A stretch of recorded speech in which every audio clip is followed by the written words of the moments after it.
force de frappe des FARDC les plus à démontrer. Au total, 6 éléments des groupes armés ont été neutralisés, 3 armes AK et plusieurs armes blanches récupérées par les forces armées lors d'une attaque menée au front nord et sud en territoire de Djougou et Irumu. Tôt le matin de ce vendredi, l'armée a lancé une offensive contre un groupe de la milice Codeco aux environs du village Ala, situé à 35 km au nord-est de Djougou Centre, groupement de Djouna, secteur Walendou-Piti, où 2 éléments Codeco neutralisés et une arme AK-47 récupérée par les forces loyalistes. Par ailleurs, au front sud de Irumu, l'armée a mis en déroute un groupe de milices FPIC lors d'une patrouille de combat menée dans la zone de Massia, Nongo, Nyakoundé, à 52 km au sud de Bounia, chefferie Andissoma, en territoire d'Irumu. Ici, 4 miliciens FPIC ont été neutralisés et 2 armes AK-47 récupérées par l'armée loyaliste. Comme le confirme le porte-parole des opérations militaires en Ituri, le lieutenant June Gongo. Sur le théâtre des opérations, les forces armées sont résolument décidées pour traquer les ennemis et les poursuivre jusqu'à leur dernière cachette.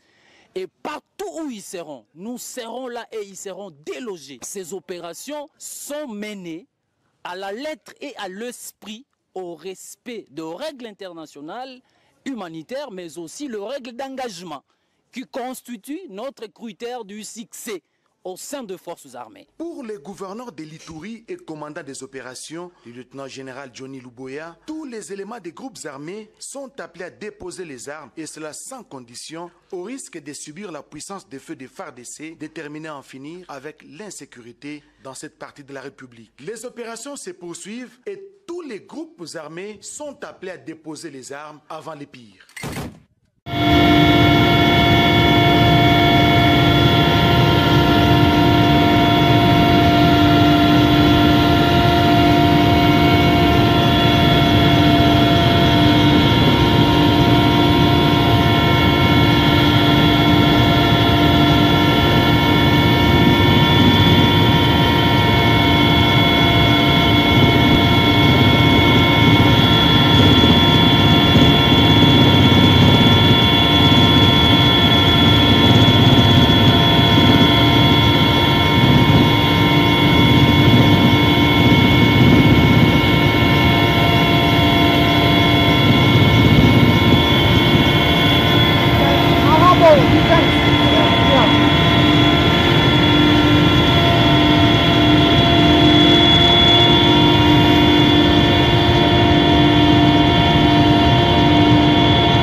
C'est une route d'intérêt national, la RN27, qui relie Bunia à l'Ouganda en passant par les territoires de Djougou et Mahagi, route qui mène également vers le Soudan du Sud via les postes frontaliers de Kengezi Base. Après les opérations de nettoyage menées par ces troupes, le gouverneur de l'Ituri, le lieutenant-général Johnny Luboya Nkashama et son adjoint, le commissaire divisionnaire Alonga Boni Benjamin, sont allés rassurer la population et constater des visus la reprise effective du trafic sur cet axe routier coupé autrefois à plusieurs reprises par des groupes armés, sémant ainsi la terreur et la désolation parmi la population.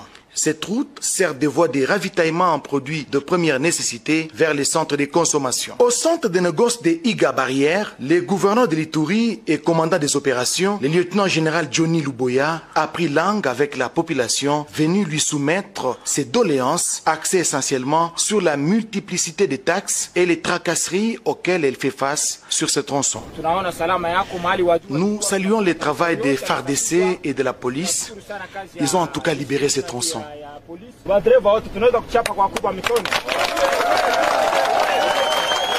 Sur son chemin de retour vers Bunia, le cortège de l'autorité provinciale a été stoppé net par la population qui tenait à tout prix à communier avec les nouvelles autorités. Expression de joie doublée d'un vœu ardent, celui du retour effectif de la paix et la sécurité sur l'ensemble de la province, comme le veut le commandant suprême de FARDC, Félix Antoine Tshisekedi Tshilombo.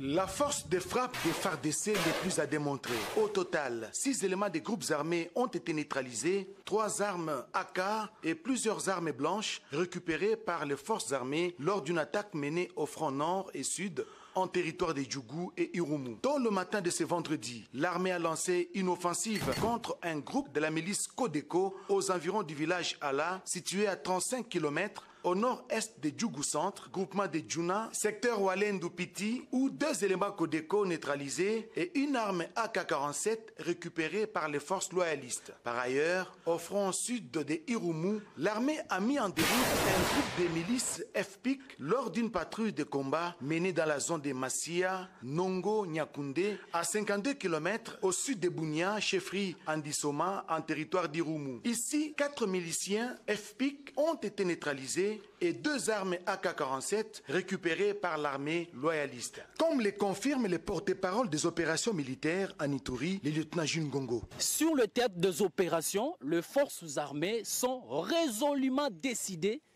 pour traquer les ennemis et le poursuivre jusqu'à leur dernière cachette. Et partout où ils seront, nous serons là et ils seront délogés. Ces opérations sont menées à la lettre et à l'esprit au respect de règles internationales, humanitaires, mais aussi les règles d'engagement qui constituent notre critère du succès au sein des forces armées. Pour le gouverneur de l'Ituri et commandant des opérations, le lieutenant-général Johnny Luboya, tous les éléments des groupes armés sont appelés à déposer les armes, et cela sans condition, au risque de subir la puissance des feux des FARDC, déterminés à en finir avec l'insécurité dans cette partie de la République. Les opérations se poursuivent et tous les groupes armés sont appelés à déposer les armes avant les pires. C'en était trop, disent les Congolais, comme s'ils répondaient en chœur aux mesures sécuritaires radicales prises récemment par le chef de l'État, commandant suprême des forces armées et de la police nationale, Félix Antoine Tshisekedi Tshilombo. Les provinces de l'Ituri et du Nord Kivu sont en état de siège.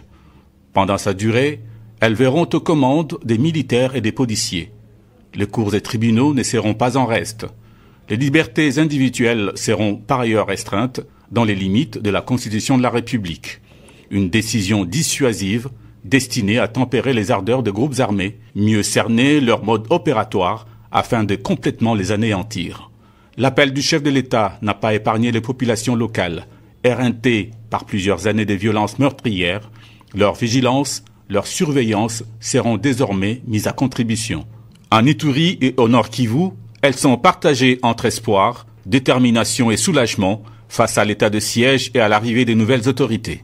C'est une décision félicitée parce que nous, peuple iturien, nous avons assez souffert, nous avons beaucoup souffert avec cet imbroglio qui se sème tous les jours dans notre province. Je trouve que c'est une décision qui peut nous ramener la paix parce qu'en regardant un gouverneur militaire et un vice-gouverneur policier, nous savons très bien que nous avons vraiment l'espoir que ça va nous ramener la paix dans notre chère province. Alakini maneno moya tu boba nakamataka décision kisha decision tena tageuka hapa tu Ituri, tageuka mbio mbio tu, ile soda takuya ataleta vile habari ya mzuri yenga moya nyuma yenga mbili, sie ba mama njo tutanja tena kukufa tu chini ya maneno nye na muna kwa banadibishiwa basi lande na franga tena akuye tena kisha keo anje kuya mamba leche franga kidogo, angalie tumbu yake, angalie nyumba yake, angalie maneno yake, asabu tena si ba population bato bazo créer trouble kuna na Zamba.